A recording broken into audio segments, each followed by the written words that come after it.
Eliminate these 5 cognitive distortions to communicate effectively at work. In this video, I'll cover 5 cognitive distortions that impact communication. Heaven's reward fallacy, curse of knowledge, fundamental attribution error, fallacy of change, and bikeshedding. Let's get started. Number 1. Heaven's reward fallacy. Those under the influence of heaven's reward fallacy have a hard time saying no. They think that if they keep doing good to others, others will also do good to them.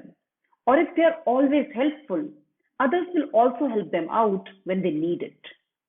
But doing good to others does not always come around. Working hard, sacrificing and exhausting ourselves to the endless work does not make success more likely.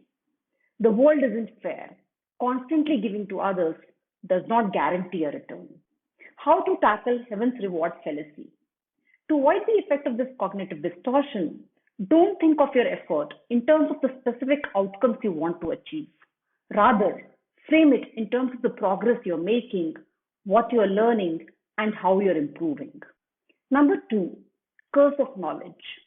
The curse of knowledge is a cognitive bias in which people who are experts in their specific fields or those knowledgeable in certain areas make the flawed assumption that others have the same background and knowledge on topics as they do. They use abstract language, switch between topics without establishing a clear connection, or use phrases and jargons that only people with deep knowledge of the topic understand. This makes sharing information with others ineffective. Most people either don't get it or the information does not stick. How to tackle curse of knowledge? To avoid the effect of this cognitive distortion, use the Feynman technique. Communicate as if you're speaking to a 5-year-old. Focus on the basic concepts and their relationships. Stay away from complicated vocabulary and jargon and use easily accessible words and phrases. Number 3, fundamental attribution error. Fundamental attribution error or attribution bias is a cognitive distortion in which we pass judgments or stamp people as this is who they are without analyzing the situational factors that contribute to their behavior. The less we know about someone, the easier it is for us to label them, attribute their behavior to their character, and then stick with those assumptions without taking into account the limitations and constraints within which they might be operating. How to tackle fundamental attribution error? You can't completely eliminate the fundamental attribution error because it originates out of your brain's necessity to apply shortcuts, which are often necessary and helpful. Deliberate thinking in all your interactions is simply not possible because it's too slow.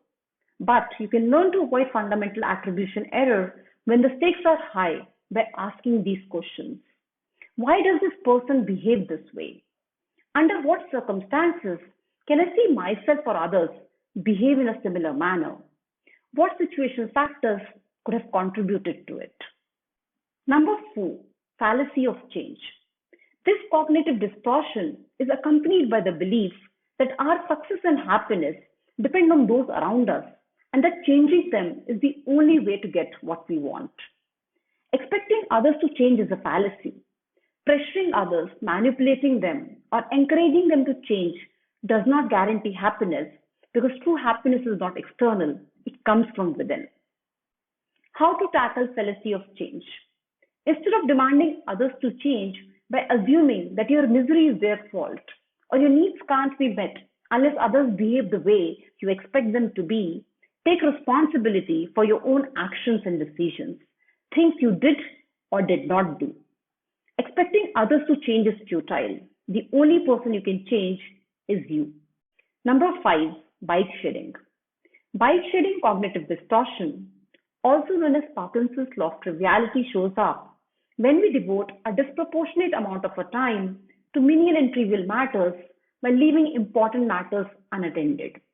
This happens because discussing a simple issue feels comfortable. It's easier to understand, within a circle of competence, requires less cognitive resources, and gives us an opportunity to share our opinion with others. Complex issues, on the other hand, need more work. Unknowns, uncertainty, and nature of the problem demands careful analysis. You may not fully understand the complexity or find it risky to voice your opinion. How to tackle bike shedding. To avoid bike shedding in a group setting, set a clear purpose for all the meetings with a single agenda item and ask the group to point out when the discussion goes off track. Personally, for your own work, being aware of bike shedding is a starting point to counter its effect. Stop prioritizing trivial matters over important work. Let's recap. Number one, cognitive distortions limit your ability to communicate effectively. Number two, under the effect of heaven's reward fallacy, you expect to be rewarded for all your hard work, effort, and sacrifice, showing disappointment, frustration, resentment, and dissatisfaction when those rewards do not come. Number three, the curse of knowledge makes it harder to realize that others don't share your level of knowledge and expertise. You communicate in a manner that others find very difficult to understand. Number four, fundamental attribution error makes you tie other people's behavior and actions to their character without taking situational and other factors into account. Number five, the fallacy of change keeps you focused on improving others as opposed to looking internally at your own behaviors and actions. Number six, bike shedding makes you spend more time attending to trivial matters as opposed to prioritizing complex problems. If you like this video, don't forget to comment and subscribe. Thanks for watching.